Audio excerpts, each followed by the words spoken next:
There is a darkness in humanity that has manifested itself in a lust for blood throughout the ages. The Old Testament and ancient myths catalog murder and revenge as part of the fabric of life in ancient times. Cain slew Abel. Romulus slew Remus. Unleashing the beast within is a possibility for all of us.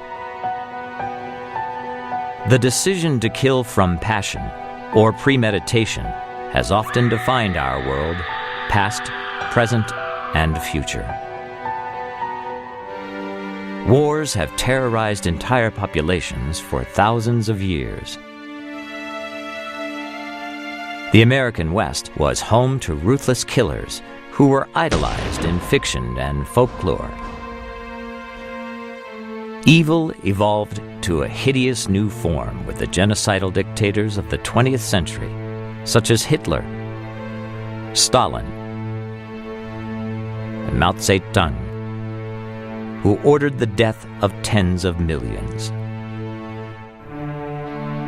But in the middle of the 20th century, a new and chilling phenomenon emerged in post-war Western society: the serial killer. As if fashioned from our nightmares, they terrify and fascinate us. Lurking behind masks of bland normality, they often evade capture for years, decades, or eternity. They are America's serial killers. We killed her. We jumped her body off, and that was it. Nothing to it. Every year in this country, we have about 20 serial killers, 10 of whom are apprehended, 10 of whom are on the loose. And they are, in total, responsible for some 200 deaths. So 200 victims of serial killers on a yearly basis. And what makes this particularly important for us is that the average serial killer is responsible for 10 deaths. That's a huge body count. America's Serial Killers, Portraits in Evil, will strip the covers from a world of profiling and forensic science as we expose America's most brutal serial killers.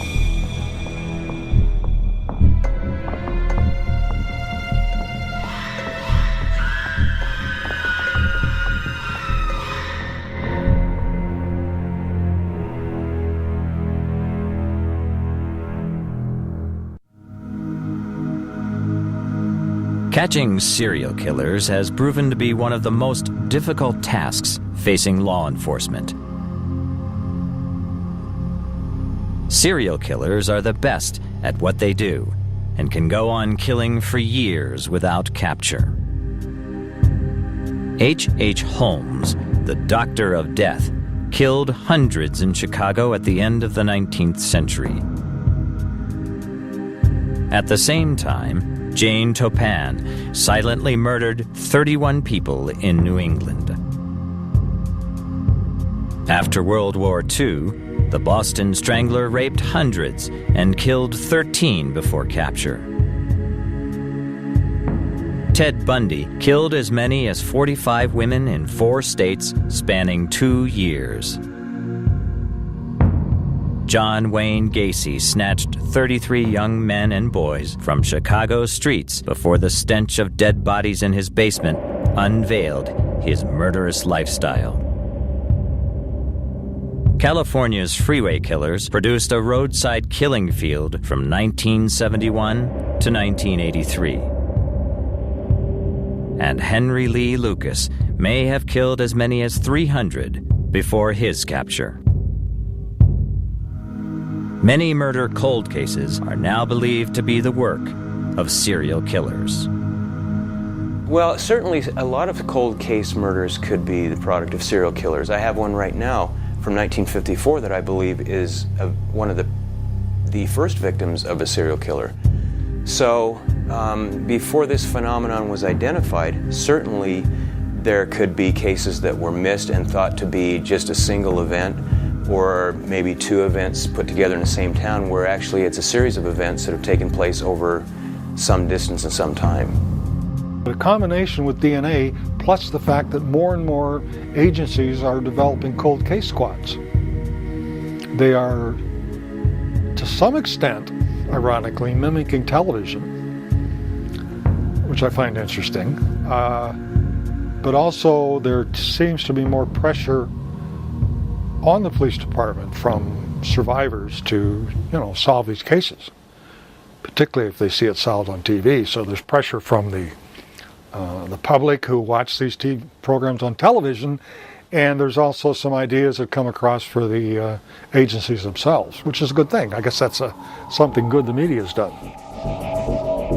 Indeed, almost every night, some serial killer is caught on TV. The media has made it look easy to catch a serial killer. But two of the most infamous serial killers of all time were never caught nor identified. Jack the Ripper mutilated and killed 5 women in 19th century London over a 4-month time span. His killings terrorized a city. He even wrote notorious letters to the police, taunting them. The next job I do, I shall clip the ladies' ears off and send to the police officers. Just for jolly, wouldn't you? Keep this letter back till I do a bit more work, then give it out straight. My knife's so nice and sharp, I want to get to work right away if I get a chance. Good luck.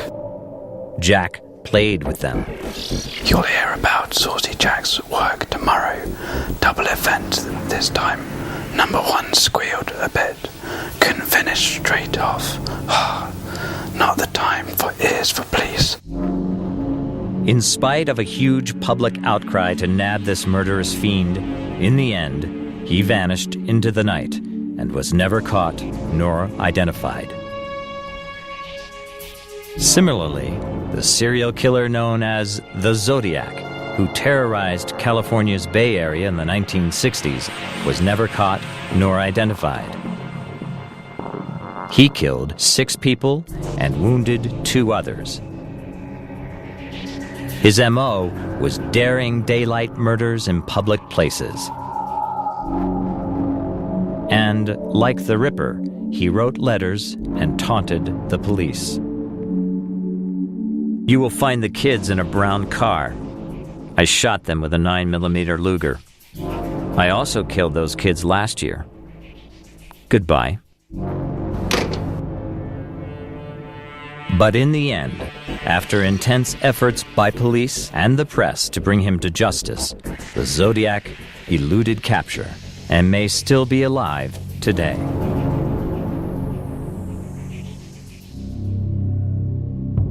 Another serial murderer that many thought would forever elude capture was the killer known as BTK. BTK stood for Bind, Torture, and Kill.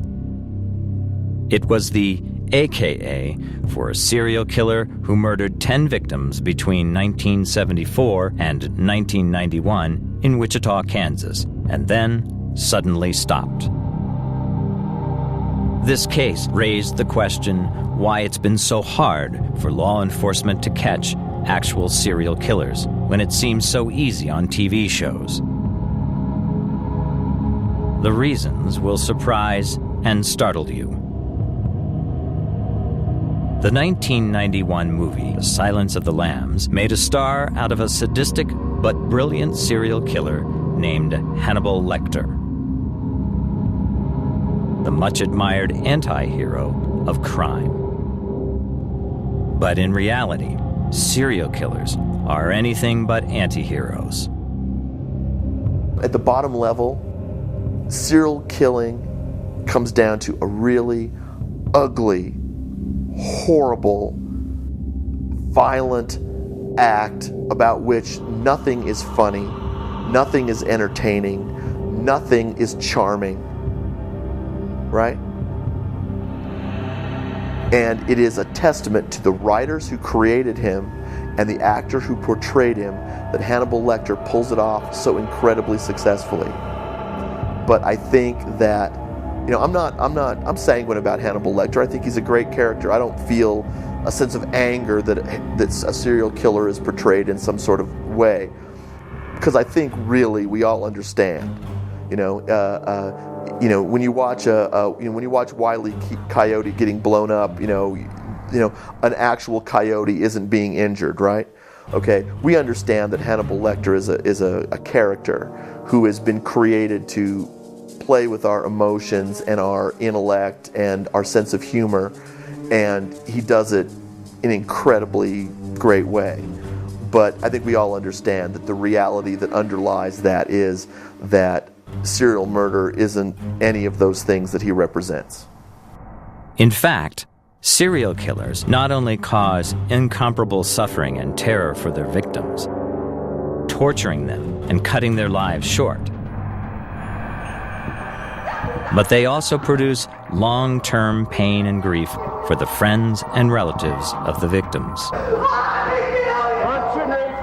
I think it's unfortunate that the sensationalistic nature of murder sometimes shifts our attention to the perpetrator. We become preoccupied with the heinous details of the crime and sometimes forget that there are lots of ripples in that pond. Perhaps some of it is the victim is dead. But I know from years of experience that there are many victims beyond the deceased. I meet with the surviving spouse, the surviving children, the surviving parents. Those are anguished discussions. This anguish is not felt by the serial killer for his victims. As everyone learned, the Wichita serial killer Dennis Rader, BTK, talked about his victims as if they were objects. And I don't think it was actually the person that I was after, I think it was the dream. I know that's not really nice to say about a person, but they were basically an object. They were just an object, that's how it worked. Dennis Rader was not a brilliant serial killer. He was just good at killing. One of the reasons serial killers are hard to catch is that they are good at what they do. Just as a taxicab driver is good at driving, serial killers are good at killing. People sometimes wonder, well, why aren't they caught? Well, some people are very skilled at flying below radar. They're very furtive in their strategies. They're very calculating. Most homicides are solved within 48 hours. But these guys can get away with murder and stay on the loose over long periods of time. It's a self-selection process. The ones who are not excellent killers are caught almost immediately. The ones who get away with murder and are able to amass the body count that deserves to be labeled serial murder are the ones who have the street smarts to stay on the loose.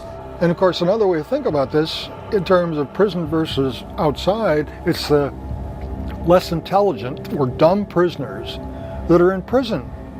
It's the smart ones that never get there because they never get caught. Such was the case with BTK. Bind, torture, kill. The signature of the BTK killer, Dennis Lynn Rader. From 1974 to 1991, Rader carved these initials into the Wichita, Kansas community and brought the meaning of sheer terror to this quiet city of 300,000. He looked from the outside like any other guy in town. A family man, married with 2 children. He was a Boy Scout leader, a deacon in the Christ Lutheran Church, and president of the church council. But inside, he was an angry psychopath. a small, sly man whose show of community spirit and caring was a sham. He didn't give a damn about anyone. To Dennis Rader, the innocent were objects he terrorized to feel powerful. Rader was born in 1945, and as a boy showed many of the warning signs of a potential serial killer. Like a number of other serial killers, he tortured animals, binding them with baling wire and hanging them in a barn. As a young man, he dressed in women's underwear and at times hung a noose around his neck. These elements would later form part of his notorious bind, torture, kill signature. After 4 years in the Air Force, he returned to Wichita in 1970. He earned an associate degree in electronics and later worked for the alarm company ADT Security Services. It was here that he learned how to circumvent home security systems, enabling his home invasion modus operandi. On January 15, 1974, his serial killing began. That year, he murdered Joseph and Julie Otero and 2 of their 5 children, Joseph Otero II and Josephine. BTK broke into their home with what he called his hit kit: plastic bags, rope, tape, knife,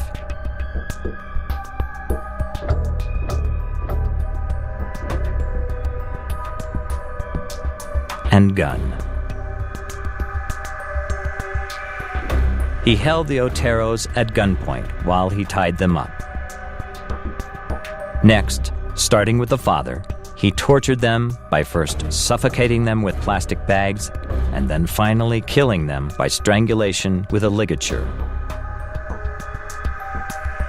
Over the next 17 years, 6 more victims followed, all of them women. Catherine Bright, Shirley Vian, Nancy Fox, Maureen Hedge, Vicki Wegerle, and Dolores Davis. Each one was murdered with the same bind, torture, and kill signature. Police were baffled, and Wichita was terrorized. But Rader wanted more than just to panic the community. He wanted celebrity. So, like Son of Sam and the Zodiac Killer before him, he sent chilling letters to the police and media. Then, inexplicably in 1991, BTK stopped killing. After 10 victims, he vanished. No more letters, no more taunting. The police had only one lead. A lead provided by a new investigation tool: geographical profiling, a technique pioneered by D. Kim Rossmo. And he took that little crumb of an idea that Dr. Newton had and developed it into a full-blown doctoral thesis with a lot of algorithms on a special computer, special piece, personal computer, that would allow someone to pinpoint the center of operation or the home of the killer or the rapist. In the case of BTK, all the Wichita police knew for certain was that the killer was limited to the small geographical area of Greater Wichita. This would turn out to be a very important piece of information that narrowed down the suspect pool. But even with the help of geographical profiling, by 2004, it appeared that BTK like Jack the Ripper, like the Zodiac Killer, had gotten away scot-free. However, though Rader was good at killing, he was not a Hannibal Lecter genius. In fact, it was his need to feel powerful again that would be his undoing. BTK, Dennis Rader in Wichita, Kansas, was on the loose for 30 years. He had stopped killing years earlier, but he was no longer getting the publicity that made him feel so good about himself. And so he started writing to the press, sending letters to the to television reporters and taunting the police with cryptic clues. And that's how he was caught. He was caught not because he was killing anybody, because he had controlled his behavior. Maybe because he didn't want to get caught and he felt that they were going to close in on him if he wasn't careful. But whatever the reason, he got caught because he simply couldn't tolerate the obscurity and sent a floppy disk through the mail that was traced back to the church where he had created it.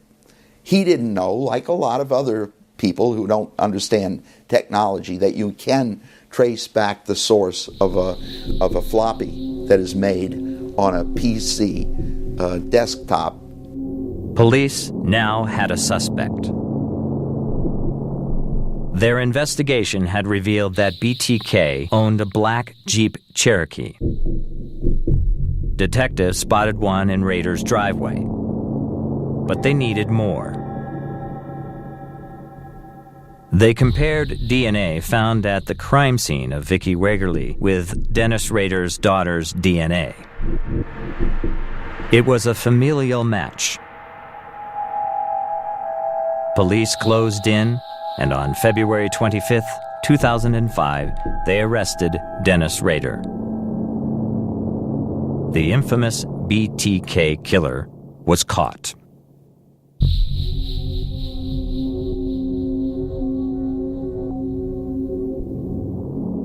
But the main reason many serial killers are not caught is that they choose victims from the fringes of society. Victims that will not be missed or cared about. I wanted to kill as many women I thought were prostitutes as I possibly could.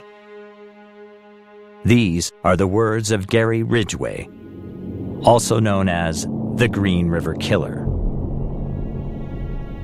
It's a case that highlights the second reason serial killers are so hard to catch.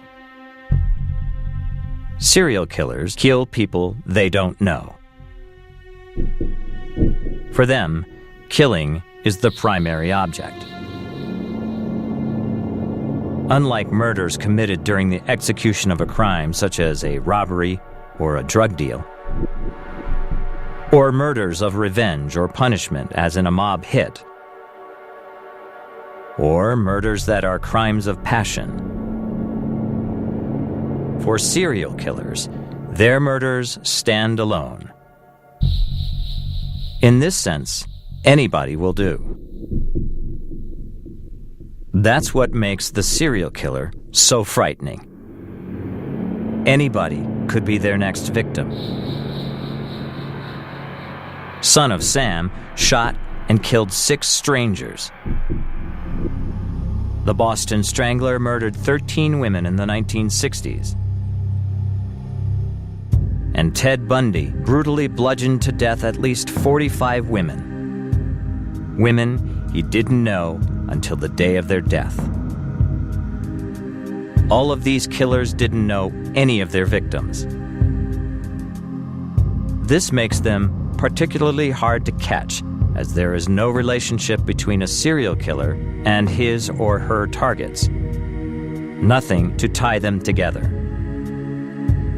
In the cases of these well-known serial killers, the victims were ordinary people. You know, you look at serial killers who did not kill prostitutes or people on the fringes of society. Those cases got a lot of attention, and very quickly. You look at Ramirez and what he did. There was a killer who operated out of San Francisco who murdered people on the trails of Mount Tamalpais. Here's another guy. These were, fairly well-off white people. There was a hue and cry immediately about capturing this guy. But many serial killers choose victims that are known in criminology as the quote-unquote less dead. Male and female prostitutes, teenage runaways, the lone hitchhiker. It goes back to my concept of the less dead, because if you're blowing people off, if you're considering them throwaways, as a police department, and that's not necessarily the police department's fault, because the public feels the same way, and they don't put enough pressure on the police to deal with these kinds of cases. Detectives are getting cases all the time in a large metropolitan area, homicide detectives. And it comes in that a prostitute has been killed. There's no witnesses. They don't have any information. They can't even identify the prostitute, except the way she's dressed. They think she was walking in the area, and she was killed in the area. She was picked up and killed in the area. They have no more information than that. They know that that's going to be a very difficult case to solve. The probability is very low, which is referred to as solvability factors. So they're going to put that case on the bottom of the pile. There's people that society values more for whatever reason, and that mere fact is part of what allows these killers to get to the victims that they want and to get away with doing what they want for as long as they do. No case better illustrates this point than the case of the Green River Killer, America's most prolific documented serial killer. The search for the infamous Green River Killer began on July 15, 1982, after the body of Opal Charlene Mills was discovered on the banks of the Green River, a quiet little stream south of Seattle, Washington. It was along the secluded banks of this river that Gary Leon Ridgway, a.k.a. the Green River Killer, disposed of his victims. His M.O. was simple. The Green River Killer is a repeat of a very common thread in serial murder, in that the overwhelming majority, if not all of his victims, were prostitutes. He took them from a place in the urban environment where they were picked up out into the country. He dumped their bodies often in the same location, multiple victims in the same location.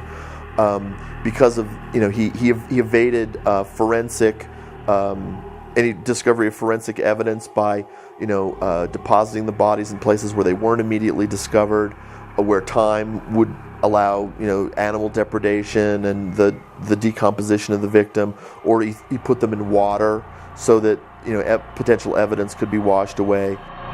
As the bodies piled up, more than 50 in less than 10 years, and no evidence could be found, Seattle police hoped profiling would help them put away their killer. Profile's a tool. What the public doesn't understand is a profile provides a tool to narrow the possible group of suspects. Because frequently in a serial murder investigation, who are your suspects? Everyone. If you can look at a crime scene, look at the victim, look at all the information the police have gathered, and come up with a type of person you think may have committed this crime, which is really what a profile is, then you have narrowed their group of suspects to a manageable number as opposed to everyone. The FBI originated profiling and touted it as a breakthrough science to stop serial killers. On the outside, it looked like a brilliant idea. But it had flaws. Part of the last resort approach that the FBI takes is to use profiling. And I think you have to keep in mind when you evaluate behavioral profiling that it is often used as a last resort in the most difficult cases of all. But it doesn't always work. Sometimes it does, but sometimes it leads to irrelevant information, and it can even mislead. The profile of the Green River Killer, although fairly general, I think was of some assistance to the police in the Pacific Northwest that worked that case for years. But as to a profile really narrowing it down, I can't really think of any, to be honest with you. A profile's a tool. So profiling is not the wonder tool as portrayed on television. Indeed, some criminologists believe the FBI used it merely as a means to increase their budget.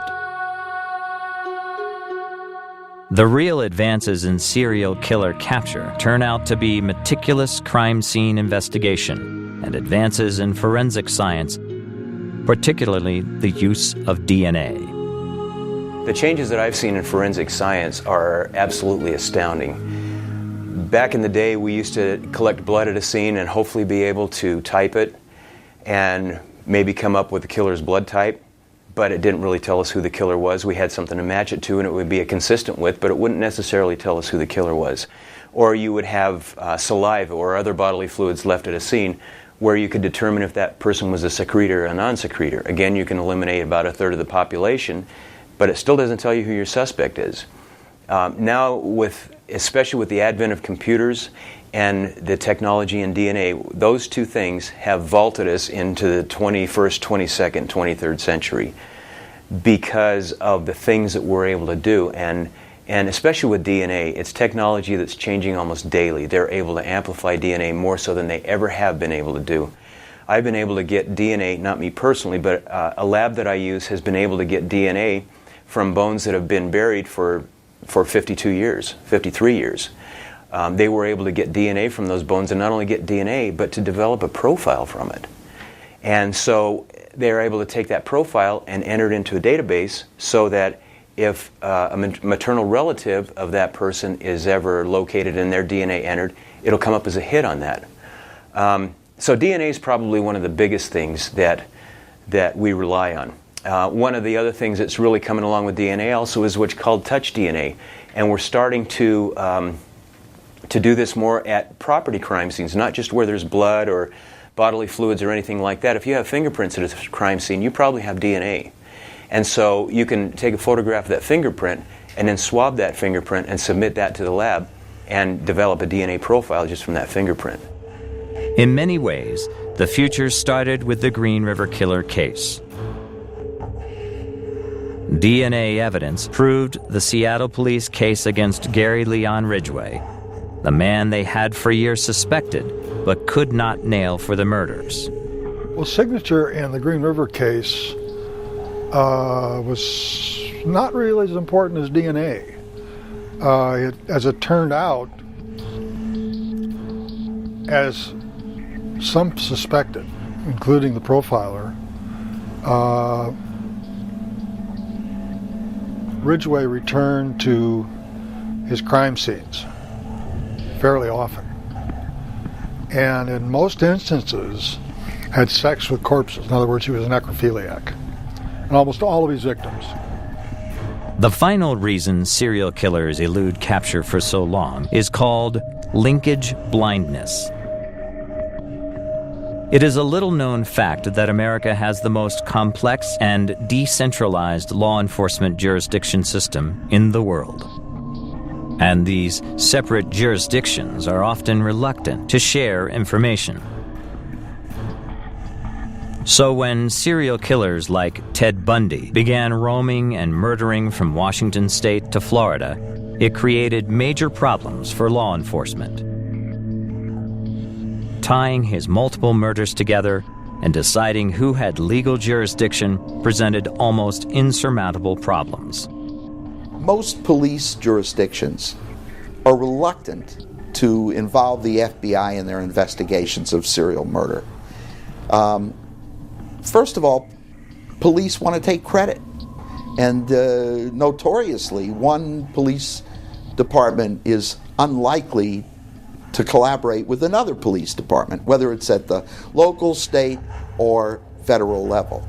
This decentralization, which is based upon federalism and which is based upon people want to have control over their own police force because they pay taxes for it, because it is decentralized in that manner, causes this lack of communication to occur for a variety of reasons. Some you can blame on the investigators, some you can blame on the administration. In other cases, it's just the simple fact that we have a lot of jurisdictions involved. That creates a big problem. And I've seen linkage blindness occur in almost every serial murder investigation that I've looked at least initially. Some investigations have very rapidly recognized what they're dealing with and formed a task force, which is what they typically do, and move ahead in investigating a serial murder. However, historically most serial killers like BTK and the Green River Killer have been caught not by task forces, dogged police work, forensics, or profiling, but by dumb luck. Or when the serial killer gets arrogant and sloppy. What happens with a serial killer frequently is they become lax. They feel a feeling of omnipotence. They can do no wrong because they're successful over a number of times and not leaving any evidence or not much, and the police are stumped, so they take shortcuts. They get cocky. They make mistakes. And frequently that's when they're caught. No case illustrates this point better than the case of Joel Rifkin. New York City's most prolific killer, killing 17 women between 1989 and 1993.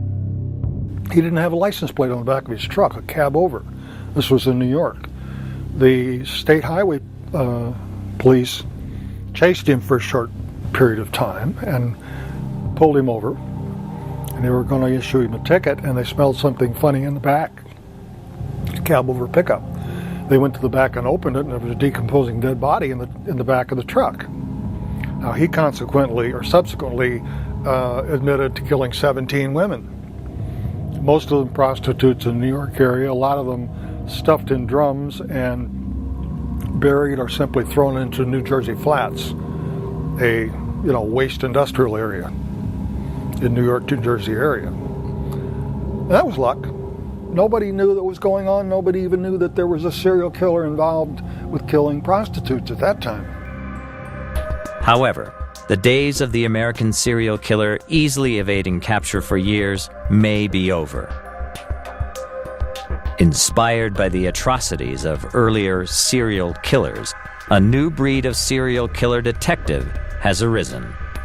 Well, I grew up in the San Francisco Bay Area in the 1960s and early 70s, and that was the heyday of the Zodiac Killer. And I was always fascinated with what he did, because obviously it was in the newspaper weekly or bi-weekly, and he was constantly challenging the detectives. Dave Toschi was one of them, and he constantly challenged them in the newspapers. And I just thought that line of work, to try and track somebody like that and find him, would be absolutely fascinating. And additionally, I wanted to be a policeman since I was really little.